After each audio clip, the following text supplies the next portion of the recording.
So a lot of people who came to R&F Mall before say that R&F Mall is very empty. Today we're going to explore how empty it is. In addition to that, since we're already here, we're going to walk around and let you experience how is it like to walk around the R&F area. So I'm currently at Da Shanghai of R&F Mall Phase 1. This is the mall where people come when people talk about R&F. And you're going to wonder, what's all this commotion going on? So this is the Phase 3. They're selling only at about 1,000 ringgit to 1,200 ringgit per square feet. So there's not much sea view. A little bit thing about this phase of R&F is that it's right beside the RTS link. So there's some dispute about whether it's going to be noisy, because I have received feedbacks from some of my clients. Some say that it's going to be noisy, some say it's not. Some say instead of the MRT being noisy, it's going to be the motorcycles that have the modified exhaust that makes the area feel more unquiet. So the thing that you need to know about R&F is that it is the only development, a full-scale development in Johor Bahru that is walking distance to custom, meanwhile having a link bridge covered walkway linking you to the custom, and it has a mall downstairs and bars, and even with an opera house. The R&F Mall is divided into two sections. This is the outside area, total 1, 2, 3 floors, and there's an inside regular air-conditioned mall area. This area would have more shops, and people usually come to have lunch here more. And the one that is air-conditioned, that side, would be more empty. Phoebe and tea leaf. I usually come here to work while waiting for my clients. There's Boost, the juice shop, Yan Wong. You can see some of these stores, they only open at night, creating like a local night market kind of vibe here. And every weekend you get to see some people, they just set up like a small stage over here and put some small chairs where you can sit and enjoy your food, meanwhile enjoying other people's performance. Usually it's just singing and guitar. This is Jaya Grocer, a lot of people all the time, wellness, pharmacy. So this row of shop is the shop that a lot of people come to eat at, whether it's people who work here or people who live here, because they serve local Chinese food. Chenjie, Delicious Inn. This one sells dry noodles, dry Chinese noodle. This one sells a whole lot of different Chinese food. So there's a whole lot of shop over here. More or less the same thing, some fast food chain, Burger King, and Uncle Five, Bing Xue. This one over here, Chinese food as well. So it's not like in Singapore. Singapore, there's basically people almost all the time throughout the day. But over here, very timing based. Right now it's around 11 a.m. in the morning, so not much people. You're gonna see more people during the night and the weekend. So let's go upstairs. If we go to the second floor, we're gonna find out there's much less people and much less stores open. It's basically like that. Dessert store, I see it only opens during the night. Some more Korean barbecues. Let's walk over here. You see a whole row of shop is just not open. More or less around 80% occupancy. Over there, that's the link bridge that connects you to the custom, which means walking this direction, 10 minutes, you're gonna be able to go back to Singapore, and then from Singapore you can go back to Changi Airport or go to work. So that's basically the reason why people come over here. It's like super windy here because we're at the coastal side of Johor Bahru, and Johor Bahru is not that concrete jungle like yet. So we still have a lot of open area. So especially it's monsoon season now. During the regular summertime, it's still a little bit heaty, but currently it's monsoon season, so it's quite chill right now. Doesn't feel too hot because the wind keeps blowing in. So you can tell from here, the people who lives here, or the people who come by here, are the ones who wants to commute to Singapore or to commute from Singapore back to JB. So the mall kind of serves as a stop that they must come by after a long day of work. because a lot of people who live here are people who commute to Singapore to work, Malaysian locals, or people who come from Singapore and want to have a day trip in Malaysia or in Johor Bahru. So they can book an Airbnb, and when they come back from the custom, maybe an hour or two of a long traffic jam, and we all know, you can come by this shopping mall and maybe grab a drink, grab a snack, and then go back to their unit or go back to their condos. And if they feel like they need a bit more refreshment, they want to eat some food, yeah, it's available here as well, like right immediately. So I'm walking into the air-conditioned area. This place is super empty. There's literally not a lot of occupants here. Some shoe store, and you can see that all the way down they put this thing up so it doesn't feel lonely. But in fact it's just empty lots. It feels almost like a zombie apocalypse. but it's actually not. So have a look over here. This is some sales going on, and yeah, this area is just particularly empty. You know, it says exciting shops. Hopefully, yeah, looking forward to it. Oh my god, I found something super nice over here. She's playing piano in there. It kind of makes sense that the interior is less occupied, because the R&F Mall doesn't serve the people in R&F as only. R&F Mall also serves the people who lives outside R&F condo, because there's quite some population of people who lives around this area, and they commute to Singapore, they walk to Singapore the same way as the R&F people. So that's why the outside shops, they get to survive better, because the people from outside, they're not going to walk in here. The people who are going to walk in here through here are the people from R&F Phase 2. The people who are going to walk through here are everybody in this surrounding, so that's why it survives better.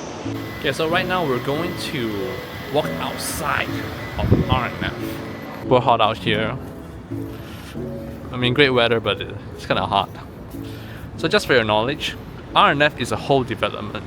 We were at the Phase 1. This is a whole building development that's been completed around 2019, and this is the other block. And similarly, this phase of building, they have shop lots downstairs as well, and you can see that it has a link bridge connects, so it can tell you how connected this whole area is and how walkable is it, this area.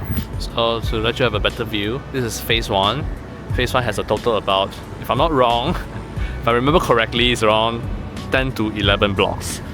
And this is Phase 2, also around 10 to 11 blocks, so there's a lot of blocks.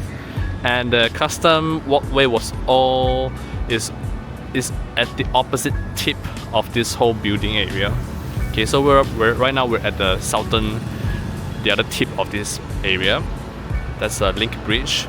So if you're staying here, which right now the pricing is around 1 million to 1.7 million for 2-bedroom. If for 3-bedroom, it goes to 2 million to 3 million above. You can just get down to the facility floor and walk to the mall, and then you can walk to the custom through the mall. Okay, but that's not the main point of today. I don't want to sell buildings or units today. Today I want to show you guys how it feels to walk around in R&F. Because in Malaysia, the only walkable city is Penang and Kuala Lumpur, and Kuala Lumpur, it must be in the city center. So in Johor Bahru, it's the least walkable city. Yeah, other areas other than Tan Hiok Ni and the city center. I want to show you guys why do some people still prefer to buy R&F is because of this feeling. Yeah, you can just walk around like that. You don't need to drive a car. If you want to go back to Singapore, you can just walk there. You want to buy some food, you can just walk there. Yeah, so it's actually a different feeling. Okay, so that way, it's going to be taking me to the sales gallery and a whole lot of nothingness, as you can see. And over there, that's the Zarif Sofia Opera House. That's where recently a lot of people, they host like a comedy talk show and some artistic performance over there.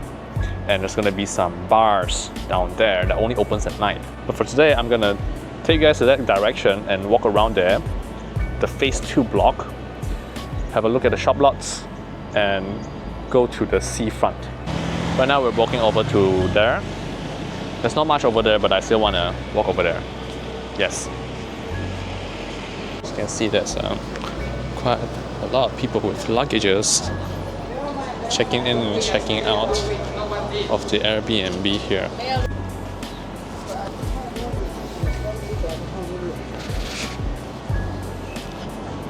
I think over time there's gonna be quite a lot of occupants over here. It's gonna make this place quite great. Oh, you see? Steamboat, Hidden Mountain Hot Pot. Says over here, 成都到柔佛的火锅. So this is phase 2. There's security guard all over. The environment is quite nice. Of course, there's some rough area around here. Look at the tiles.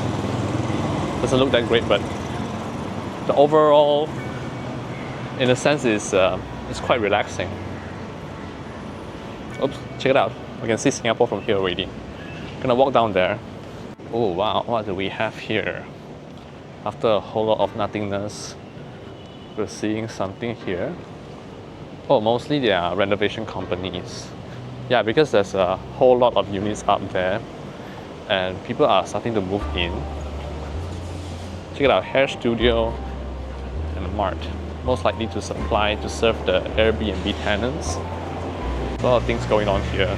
Because it's pretty new, people are just getting their keys and starting to do renovations. Supermarket. Yeah, we have a whole lot of this around here. So far it's a very nice walk down here because it's a slope this way. But later if I'm coming up, it's gonna be something. Some Chinese convenience shop. Laundromat. Oh yeah, there's quite a lot of things going on here. Down this street, surprisingly. Wow. Oh, my restaurants. Nice. Okay, now I arrive at the harbor front. I walked down from there. Just now, remember the slope all the way down. And right now I'm at the harbor front. You can see, yeah, some yacht. Yachty. There's like a walkway here. Very good for a night walk. This is R&F phase 2. You can see R&F phase 2. You can see there's quite a peculiar block right over here. This one over here. Because those are studio units and they were selling for quite a high price. That's because of a reason it's unblocked view, although it's on the low floor. It was selling about 900,000, and for the loft units at the, you see this one is a bit peculiar, this one is a bit higher. Yeah, sorry, over here. Over here, yeah, you see that? Yes. That one was selling above $1 million if I'm not wrong. Looking forward for all these stores to open up because it's going to create a whole different vibe. Imagine here, just cafes, French, Italian, Chinese hot pot, bars, alcohol. It's gonna make this place feel very nice. Almost like a Senibong Cove. Senibong Cove, by the way, is the one in Permas Jaya that has successfully created a vibe like that. So hopefully it'll happen in city center as well over here in R&F. Just for your knowledge, this block and this block over here, it's selling at a per square feet price that is the highest in the whole JB town area at 2,000 ringgit per square feet. Yes, 2,000 ringgit per square feet, I'm not kidding. Why? Solely because of the reason that it's going to be unblocked even in the future and you get to enjoy the full sea view. If you'd like to look at the video, I have one. You just check it out, R&F Princess Cove. There's a full house tour and it includes the house tour for that as well. So take a look at the water. The water is very nice. But during sometimes it's very murky and a lot of sand just floats up and it makes the whole place orangey. Okay, I'm not sure why. I'm not bothered to look for the answer. Just nature, I guess. Over there, that's the RTS link all the way to Woodland North. So in future, living in Johor Bahru, you take the RTS all the way down to Woodland North, bloop, and if you want to go down for even along the way, you can go all the way to Changi Airport. So that's it for you guys. That's the whole experience of walking around R&F. So do you like this kind of video? Please leave a like and comment your thoughts. I make a lot of house tour video. You can just check my profile. If you'd like to learn more about Johor Bahru property, my channel is a great place to start because I shoot a whole bunch of developments. And I guess soon I'm gonna be making some KL property house tour too, hopefully soon. Okay, so if you guys are interested in Johor Bahru property, you can always inquire me. My phone number is just in the link below. See you guys. Bye bye.